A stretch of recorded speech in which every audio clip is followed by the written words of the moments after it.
PSS. હવે જે previous લેક્ચરમાં આપણે જે ડિસ્કસ કરેલું હતું ઇન્ટ્રોડક્શન ઓફ ધી સેલ્સમેનશિપ, તો હવે જે આપણે ડિસ્કસ કરવાનું છે એ છે features of the સેલ્સમેનશિપ.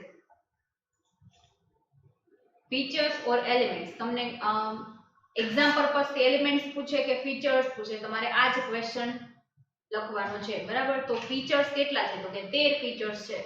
Creation of interest, inducement, attracting customers, depend on trust, two-way process, based on understanding, generation of demand, based on services, understanding the customers, primary importance to the customer's benefit, based on physiology, beneficial activity, combination of art and science.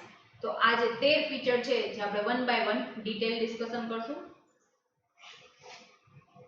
First, creation of interest. તો creation of interest એટલે શું?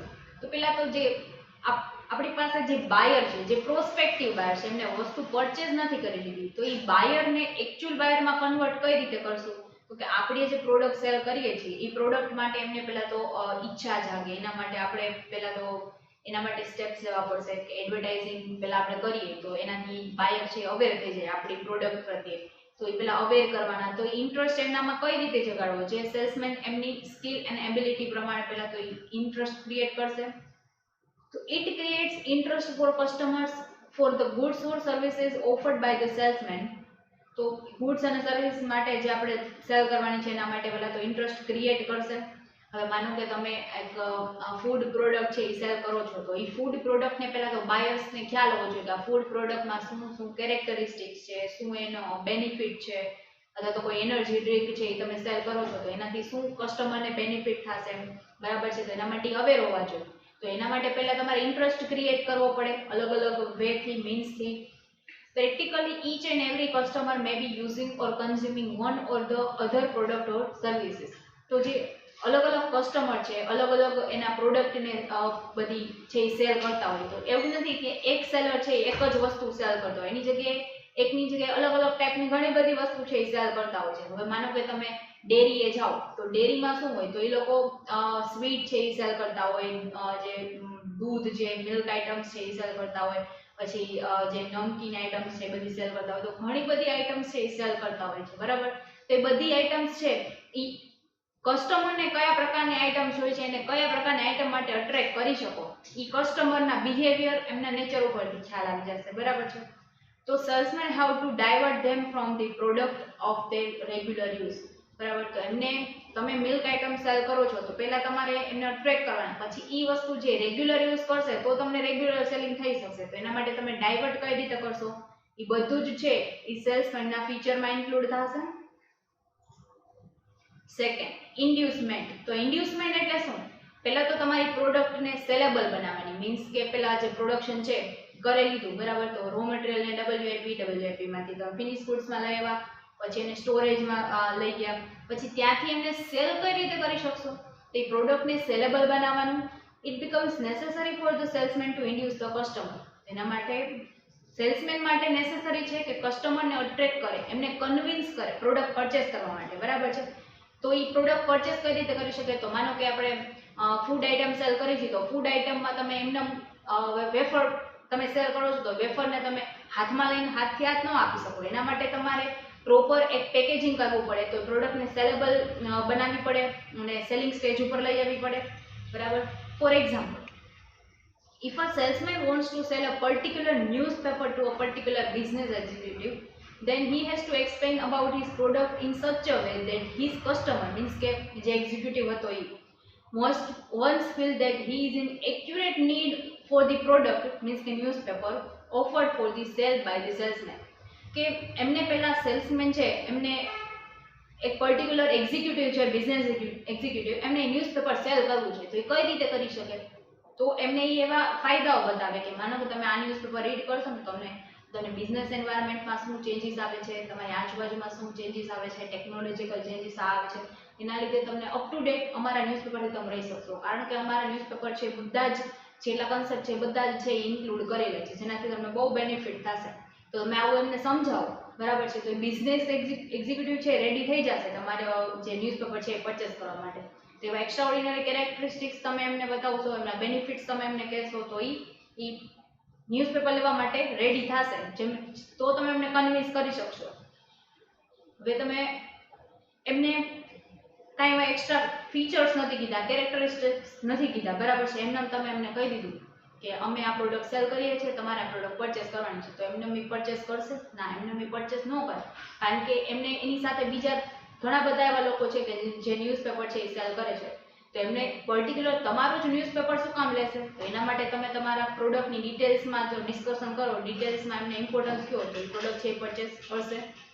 By the inducement, salesman informs their customer about the hidden qualities of the product or services that are generally not taken into account by the most of the customers at the time of personal inspection. કે આપણે product છે face to face જ્યારે લેવા જાય, physical માર્કેટમાં product purchase કરવા જાય, તો એકવાર આપણે ઇન્સ્પેક્શન કરીએ કે પ્રોડક્ટ કઈ રીતે ચાલે છે, પ્રોડક્ટ્સમાં શું છે, કાંઈ ડિફોલ્ટ નથી, બધું એકવાર ચેક કરીએ, પણ એમાં અમુક એવી ક્વોલિટીઝ હોય કે જે હિડન ક્વોલિટીઝ હોય, એ બધી છે એ આપણે એમને એમના તમને ઓનલાઈન માનો કે પરચેસ કરો છો, તો ઓનલાઈન તમે ખાલી વસ્તુ ચેક કરી શકો આ રીતે છે શું છે, બરાબર. બટ તમે જ્યારે પ્રોડક્ટ ફિઝિકલ માર્કેટમાં પરચેસ કરવા જાઓ ત્યારે તમને સેલ્સમેન કહે ત્યારે ખબર પડે કે ના, આ વસ્તુનો આ રીતે પણ યુઝ થઈ શકે, આ એની હિડન ક્વોલિટી છે, તો એ હિડન ક્વોલિટી છે તમે એમને કહો તો એ વસ્તુ છે એ વધારે પરચેસ કરવા માટે રેડી થઈ જશે, કન્વિન્સ જલ્દી થઈ જશે. તો આ ઇન્ડ્યુસમેન્ટ છે એને પણ તમે યુઝ કરી શકો. અટ્રેક્ટિંગ કસ્ટમર. તો નેક્સ્ટ આપણો જે કન્સેપ્ટ છે એ અટ્રેક્ટિંગ કસ્ટમર. તો કસ્ટમરને અટ્રેક્ટ કઈ રીતે કરી શકો? તો અલગ અલગ તમે ડિસ્કાઉન્ટ પોલિસી આપો, અથવા તો buy one get one free આપો, અથવા તો તમે એમને જો લાર્જ ક્વોન્ટિટીમાં પરચેસ કરે તો તમને એમને ડેટર ડેઝ છે એ વધારે તમે આપો, ડેટર પોલિસી છે તમે બનાવેલી હોય તો વધારેમાં વધારે કસ્ટમરને તમે અટ્રેક્ટ કરી શકો, અથવા તો એવા એક્સ્ટ્રાઓર્ડિનરી ફીચર્સ તમે એમાં જો ઇમ્પ્લિમેન્ટ કરેલા હોય તો તમે સેલ કરી શકો. For attracting maximum number of customers, various schemes are launched by the salesman. જેમ મેં તમને સ્કીમ કીધી કે દિવાળી હોય તો દિવાળીમાં તમે બાય વન ગેટ વન ફ્રીનું રાખો, અથવા તો 15મી ઓગસ્ટ છે, 26મી જાન્યુઆરી એવા કોઈ નેશનલ ડેઝ છે એમાં તમે એ સ્કીમ કરી શકો. પછી ક્રિસમસ છે, એવા અલગ અલગ જે ફેસ્ટિવલ છે એમાં તમે જો અલગ અલગ પ્રોડક્ટ્સમાં સેલ કરવા માટે તમે સ્કીમ્સ આપો. હવે માનો કે તમારે ફોર એક્ઝામ્પલ તમારે મોબાઈલ ફોન પરચેસ કરવો છે, તો તમે મોબાઈલ ફોન પરચેસ કરવો હોય તો ફેસ્ટિવલ ટાઈમે તમારે જોવું એની સાથે તમે મોબાઈલની સાથે સેલ્ફી સ્ટિક આપે, પછી હેન્ડ્સ ફ્રી આપે, હેડફોન્સ આપે, એવા ઘણા બધા એને રિલેટેડ જે હોય મોબાઈલ ફોન રિલેટેડ જેટલા પણ કંઈ ડિવાઇસ આવતા હોય છે એ બધા તમને ફ્રી આપે, બરાબર છે. એની પ્રાઇસ એમને મોબાઈલમાં ચાર્જ કરી દીધી હોય, બટ આ તમને એની સાથે ફ્રી આપે તો શું તમને વધારે કન્વિન્સ થઈ જાઓ વસ્તુ પરચેસ કરવા માટે, બરાબર. તમને ખ્યાલ ન હોય આની સાથે આની પણ પ્રાઇસ છે ઇન્ક્લુડેડ છે, બરાબર. સ્ટીલ તમે વસ્તુ પરચેસ કરશો, શું કામ? તો કારણ કે એની સાથે આટલું બધું ફ્રી આવે છે, બરાબર. તો આ રીતે તમે કસ્ટમરને છે અટ્રેક્ટ કરી શકો. Besides this, demonstration are shown to the customer and they are explain everything about the product or services. તો તમે માનો મોબાઈલ ફોન પરચેસ કરવા ગયા છો તો તમને આખો બતાવે કે આમાં આ રીતે ફીચર્સ છે, એ આખો ચાલુ કરીને બતાવે, એમાં એમનો સાઉન્ડ છે કેવો છે એ બધું તમને ડિટેલ ડેમો કરીને બતાવે, તો તમે છે એ વસ્તુથી અટ્રેક્ટ થઈ શકો. Next, depend on trust. So when a salesman approaches customer, the customers trust him that what is being said or explained by him is true. તો આપણે કોઈ પણ વસ્તુ પરચેસ કરવા જાય તો આપણને જે વસ્તુ સેલ્સમેન કે એ માની લે આપણે કે ના બસ એ એમ કે છે કે આ વસ્તુ આ રીતે ચાલશે, અથવા તો આ વસ્તુ આટલા ટાઈમ સુધી છે એ રહેશે. તો તમે કોઈ શૂઝ લેવા જાઓ તો તમે સેલ્સમેન એમ ના હોય ત્યાં એમને પૂછો કે આ શૂઝ કેટલો ટાઈમ સુધી ચાલશે, ખરાબ નહીં થાય, પાણીમાં તમે વોટરપ્રૂફ છે કે નહીં. એ ન હોય તો એમ કે વોટરપ્રૂફ છે, તો તમારે એમની ઉપર ટ્રસ્ટ કરવો જ પડે. તો એ ટ્રસ્ટ ઉપર ડિપેન્ડ છે કે જે સેલ્સમેન કહેતા હશે બધું સાચું જ છે. On the other hand, salesman trusts the customer regarding the queries and problems expressed by the customer regarding goods or services.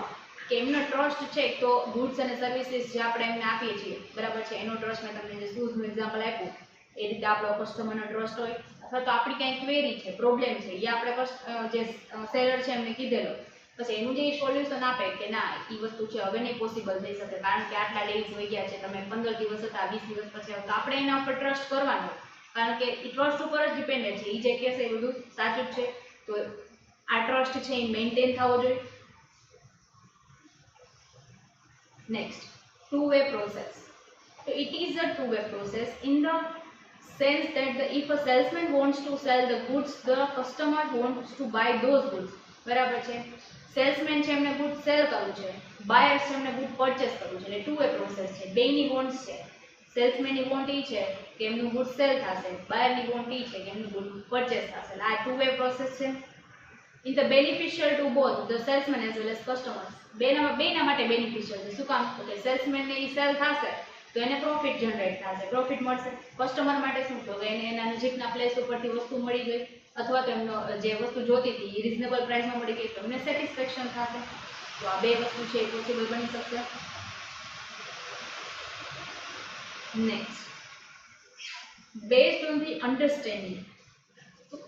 Salesman અને બાયર વચ્ચે એક અન્ડરસ્ટેન્ડિંગ હોવી જોઈએ કે માનો કે પ્રાઇસ રિલેટેડ કઈ બાર્ગેનિંગ ચાલે છે તો કસ્ટમર અલગ પ્રાઇસ કહેશે, સેલર અલગ પ્રાઇસ કહેશે. હવે બે એક જ પ્રાઇસ ઉપર છે એ સ્ટીક થશે ત્યારે જ વસ્તુ સેલ થઈ શકે. તો બે વચ્ચે અન્ડરસ્ટેન્ડિંગ હશે તો બે એક પ્રાઇસ છે ત્યાં સ્ટીક થશે. અધરવાઇઝ બે એક પ્રાઇસ માનો કે 10 રૂપિયાની 20 રૂપીસની જે થિંગ છે એ સેલ કરવાની છે, તો બે બાર્ગેન કરે છે તો બે 10 રૂપીઝે સ્ટીક થશે અથવા તો બે સંમત થશે ગમે એક પ્રાઇઝે તો એ છે વસ્તુ સેલ થઈ શકશે. તો એના માટે બે વચ્ચે અન્ડરસ્ટેન્ડિંગ હોવી જરૂરી છે.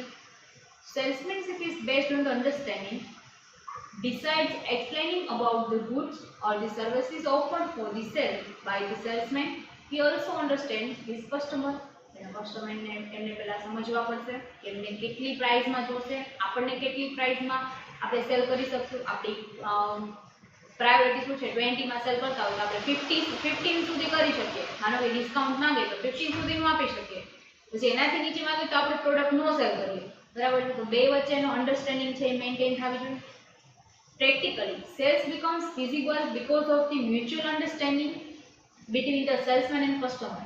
આ બે વચ્ચે મ્યુચ્યુઅલ અન્ડરસ્ટેન્ડિંગ થશે તો જ વસ્તુ સેલ થશે. બે જો કોન્ફ્લિક્ટ ક્રિએટ થશે તો વસ્તુ સેલ નહીં થઈ શકે. Next, generation of the demand. તો ડિમાન્ડનું જનરેટ કઈ રીતે કરી શકીએ આપણે? તો કે ultimate aim of salesmanship is a demand generation. તો આપણી પાસે જે એક્ઝિસ્ટિંગ કસ્ટમર છે એમને તો આપણે રિટેન કરવાના જ છે.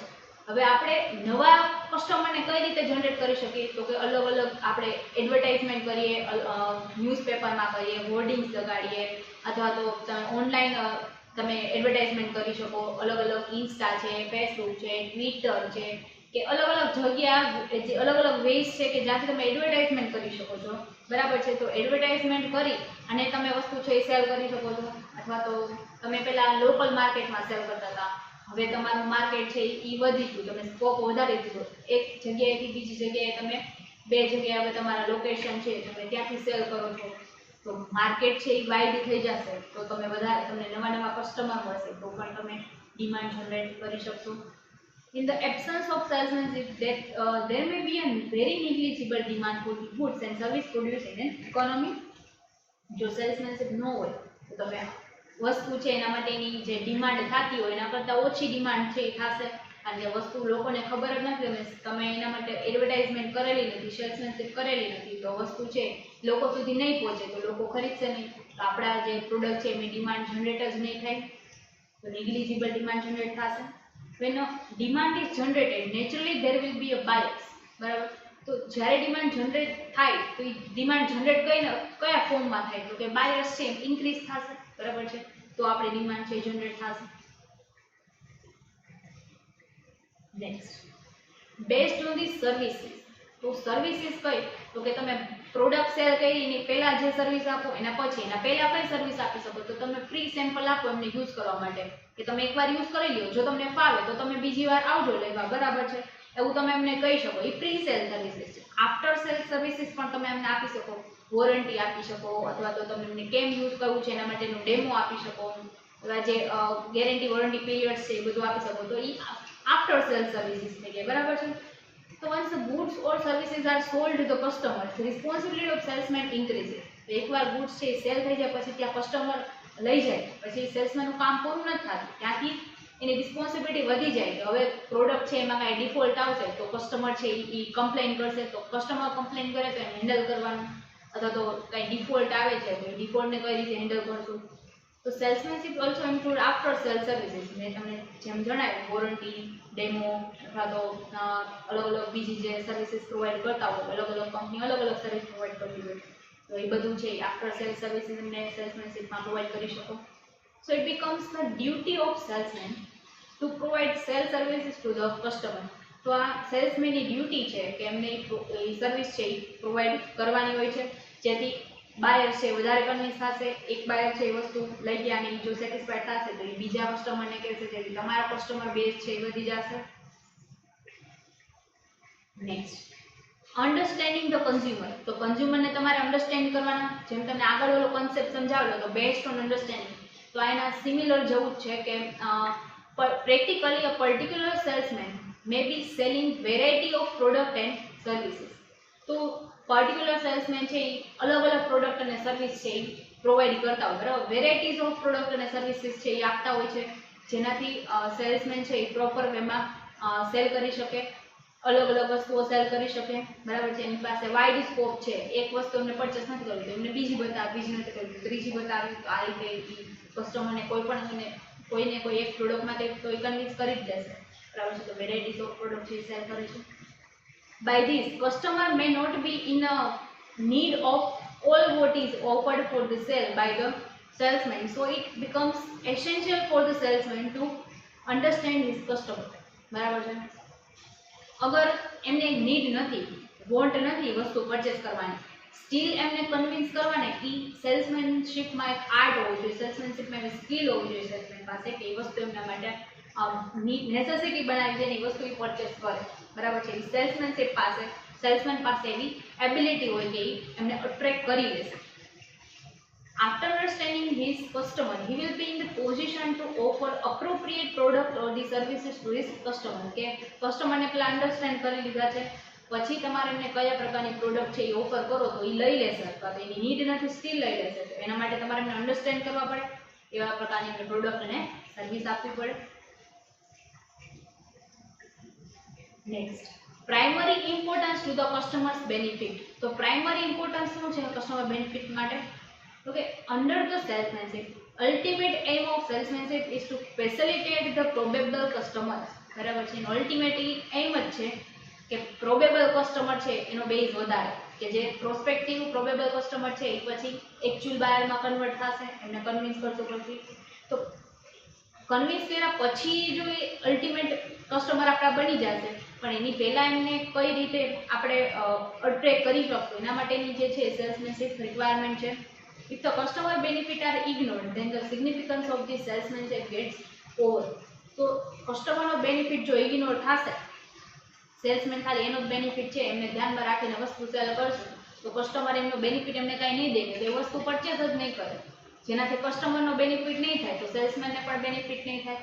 કસ્ટમર બેનિફિટ ન થાય તો એ વસ્તુ પરચેસ નહીં કરે, એ વસ્તુ પરચેસ નહીં કરે તો સેલ્સમેન છે એમનો પ્રોફિટ પણ ઘટી જશે, એમનો પર્પસ હતો એ ફૂલફિલ નહીં થાય. તો આપણે પહેલી ઇમ્પોર્ટન્સ છે પ્રાઇમરી ઇમ્પોર્ટન્સ કોને આપવાની છે? તો પ્રાઇમરી ઇમ્પોર્ટન્સ આપણે આપવાની છે કસ્ટમરના બેનિફિટની. એને કેવી રીતે બેનિફિટ થઈ શકે? એને બેનિફિટ થશે રિઝનેબલ પ્રાઇસથી થઈ શકે, ડિસ્કાઉન્ટથી થઈ શકે, એકની સાથે એક ફ્રી આપવા થઈ શકે. એ તમે કઈ રીતે આપી શકો? તો કે એમને અન્ડરસ્ટેન્ડ કરીને આપી શકો. Salesmanship on benefit and producers benefit must be given. The secondary importance, primary importance બાયરના બેનિફિટને, સેકન્ડરી ઇમ્પોર્ટન્સ છે એ સેલ્સમેનશિપને અને પ્રોડ્યુસરના બેનિફિટને. જેમનો મેઇન પર્પસ છે એ શું છે? સેલેરી સેલ્સમેન માટે અને પ્રોડ્યુસર્સ માટે પ્રોફિટ, બરાબર છે. એ સેકન્ડરી ઇમ્પોર્ટન્સમાં આવશે. Next, based on psychology. તો ફિઝિકોલોજીના બેઝડ શું છે? તો કે psychology here means the psychology of the custom. કસ્ટમરની ફિઝિકોલોજી શું છે? કસ્ટમર કયા સોસાયટી, કયા નેચર, કયા કલ્ચરમાંથી આવે છે. If the salesman comes in the direct contact with the customer, it becomes necessary for him to study the customer's physiology. એમને કયા પ્રકારની વસ્તુ છે એ જોઈ છે, એમનો નેચર શું છે, એમની કલ્ચર કેવું છે, બરાબર છે. અમુક કલ્ચર છે, ગુજરાતી કલ્ચર છે, તો એમને એ પ્રકારની પ્રોડક્ટ છે તમે એમને ઓફર કરો તો એ વસ્તુ પરચેસ કરી દેશે. અમુક વ્યક્તિઓ છે કે જે બીજા કલ્ચરમાંથી આવે છે તો તમે એમને પાછી ગુજરાતી વસ્તુ તમે એમને પણ સેમ વેમાં ઓફર કરશો તો એ નહીં લે, કારણ કે એ અલગ કલ્ચરમાંથી આવે છે, તો અલગ કલ્ચરની વસ્તુ છે એ પરચેસ કરશે. હવે કોઈ પર્સન છે કે જે વેજ ફૂડ ખાય છે, હવે તમે એમને નોનવેજ છે ઓફર કરશો તો એ વસ્તુ નહીં લે. તો એમનું નેચર છે, એમનું ફિઝિકોલોજી છે, પહેલાં આપણે અન્ડરસ્ટેન્ડ કરવી પડે, પછી આપણે પ્રોડક્ટ છે એમને ઓફર કરી શકીએ. It helps in to further proceeding. તો આગળ હવે શું કરવાનું છે, હવે આપણે એમની સાથે આગળ કઈ રીતે ડીલ કરશું એ આપણે કઈ રીતે જોશું. તો કે પહેલાં ફિઝિકોલોજી છે અન્ડરસ્ટેન્ડ કરી લે, પછી એમને હેલ્પ કરે ફર્ધર પ્રોસીડિંગ્સ માટે હવે આપણે કયા સ્ટેપ્સ લેવાના છે. If the salesman proceeds without understanding the physiology of the customer, then there are the chances that he may lose the valuable customer. તમે એમને અન્ડરસ્ટેન્ડ નથી કર્યા, તમે એમને ફૂડ પ્રોડક્ટ છે એ ઓફર કરો છો જે વેજ નથી, વેજ નોન વેજ છે. આપણે આ એક્ઝામ્પલને કન્ટિન્યુ કરીએ તો કોઈ વેજ પર્સન જે આપણી પાસે આવે છે, બરાબર છે, કે જે નોન વેજ છે એ પ્રિફર નથી કરતા, પણ આપણે એમને અન્ડરસ્ટેન્ડ ન કર્યા, આપણી જે નોનવેજ પ્રોડક્ટ છે એ એમને આપણે સેલ કરવા માટેનું એફર્ટ્સ કરીએ છીએ, સ્ટીલ એ કન્વિન્સ નથી થતા. તો આપણે પહેલાં એમને અન્ડરસ્ટેન્ડ નથી કર્યા, આપણા એફર્ટ્સ છે આપણે વેસ્ટ કરી જાય છે. પણ તો પહેલાં એકવાર અમને પૂછવું જોઈએ કે આપણે તમે વેજ કે નોન વેજ બેમાંથી કયું પ્રિફર કરશો, બરાબર છે. તો આ પ્રમાણે તમે અન્ડરસ્ટેન્ડિંગ કરીને એમની ફિઝિકોલોજી સમજીને જો એમને વસ્તુ સેલ કરશો તો એ પરચેસ કરી લેશે. અધરવાઇઝ એ પરચેસ નહીં કરે, જેનાથી તમે કસ્ટમર, વેલ્યુએબલ કસ્ટમર છે એને લૂઝ કરશો. Next, beneficial activity. તો આ એક્ટિવિટી બેનિફિશિયલ કેના છે? બધા માટે બેનિફિટ છે, બરાબર છે. બધા માટે બેનિફિટ કઈ રીતે થાય? તો કે સેલ્સમેન માટે તો કે એમને સેલરી મળશે, બાયર્સ માટે તો કે એમને સેટિસ્ફેક્શન મળશે, વસ્તુ પરચેસ કરી છે, ક્વોલિટેટિવ વસ્તુ મળી છે. સેલર્સ માટે તમે જોવો તો પ્રોફિટ, સોસાયટી માટે તો કે સોસાયટીને જનરલી વસ્તુ છે એ રેડીલી અવેલેબલ મળી જાય છે, ચીપર રેટે મળી જાય, તો સોસાયટીનો ઓબ્જેક્ટિવ છે એ પણ ફૂલફિલ થાય છે. બધા માટે બેનિફિટ છે. For producer or manufacturer, it is beneficial because they have incurred the less expenses. તો કે ઓછા એક્સપેન્સીસ એમને વધારે વસ્તુ સેલ થાય છે. It is beneficial to the salesman as they got employment and their knowledge and experience are increased by various training programs. તો કંપનીમાં એમને બેઝિક ટ્રેનિંગ, ડેવલપમેન્ટ ટ્રેનિંગ, બધી ટ્રેનિંગ આપે જેનાથી એનું નોલેજ વધે, એમનો એક્સપિરિયન્સ વધે. તો એક્સપિરિયન્સ વધશે તો અલગ અલગ ટ્રેનિંગથી એને એક્સપિરિયન્સ વધશે, બરાબર છે. તો રિલાયન્સ ઇન્ડસ્ટ્રીમાં સેલ્સમેન અપોઇન્ટ કરેલો છે, તો રિલાયન્સ ઇન્ડસ્ટ્રીમાં અપોઇન્ટ કર્યો હોય ત્યારે બેઝિક ટ્રેનિંગ આપેલી હોય, પછી એમને વધારે જેમ જેમ ડેવલપમેન્ટ થશે એમ એને અલગથી નોલેજ ટ્રેનિંગ આપવામાં આવશે કે જેનાથી પોતાની જાતને ડેવલપમેન્ટ કરી શકે અને પછી એ હેલ્પફુલ થાય ઓર્ગેનાઇઝેશન ડેવલપમેન્ટમાં. તો એના માટે સેલ્સમેન માટે પણ બેનિફિશિયલ છે. Customer are benefited as they can know everything about the product or services within the four corners of their home. કસ્ટમરને એ બેનિફિટ થાય કે એની four corners of their home એટલે 4 દિવાલની અંદર, એટલે નજીકની શોપમાંથી એમને જે વસ્તુ પરચેસ કરવી છે, જે ક્વોલિટીમાં, જે પ્રાઇસમાં કરવી છે એને રેડીલી અવેલેબલ મળી જાય છે, તો એની સેટિસ્ફેક્શન રહેશે. એટલે આ કસ્ટમરનો બેનિફિટ છે. Well last, combination of art and science. આ લાસ્ટ કન્સેપ્ટ છે આપણા ફીચર્સનો અથવા એલિમેન્ટનો. તો કે salesmanship is not pure art or not pure science. કે પ્યોરલી આર્ટ ઉપર ડિપેન્ડન્ટ નથી કે પ્યોરલી સાયન્સ ઉપર ડિપેન્ડન્ટ નથી, બેનું કોમ્બિનેશન છે. અમુક કન્સેપ્ટ છે આપણે આર્ટના યુઝ કરીએ છીએ, અમુક કન્સેપ્ટ છે એ સાયન્સના યુઝ કરીએ છીએ. It's various concept bear scientific approaches. તો સાયન્ટિફિક અપ્રોચીસ કઈ રીતે? તો કે આપણે હ્યુમન અપ્રોચીસ છે, બરાબર છે, હ્યુમન બિંગને આપણે અપ્રોચ કરવાના છે. તો સાયન્ટિફિક અપ્રોચીસમાં આપણે એમને સમજવાના, આપણી ફિઝિયોલોજી સમજવી પડે, બરાબર છે. એ સાયન્ટિફિક અપ્રોચીસ છે એમને પણ આપણે યુઝ કરીશું. But it implementation is done in the artistic manner. તો એનું ઇમ્પ્લિમેન્ટ એને સાયન્ટિફિકના આપણા આસ્પેક્ટ ખબર છે, હવે એનું ઇમ્પ્લિમેન્ટ કઈ રીતે કરી શકું, તો એ જે મેથડ યુઝ કરી એને કહેવાય આર્ટ. તો આપણે આમ સાંભળવા બાયરને જે કન્વિન્સ કરવાની જે મેથડ છે ને એને કહેવાય આર્ટ, બરાબર છે. તો આ આર્ટિસ્ટિક મેનરમાં ઇમ્પ્લિમેન્ટ કરશું તો બાયર કન્વિન્સ થઈ જશે. આ બધા હતા આપણા ફીચર્સ ઓફ ધી સેલ્સમેનશિપ, બરાબર છે. ગુડ સેલ્સમેનશિપ તરીકેના ફીચર્સ કયા હોય? તો આ બધા ફીચર્સ છે, 10 ફીચર્સ હતા. જે નેક્સ્ટ કન્સેપ્ટ આપણે ડિસ્કસ કરવાનો છે એ છે the ethical aspect of the selling, જે આપણે નેક્સ્ટ લેક્ચરમાં ડિસ્કસ કરશું. Thank you.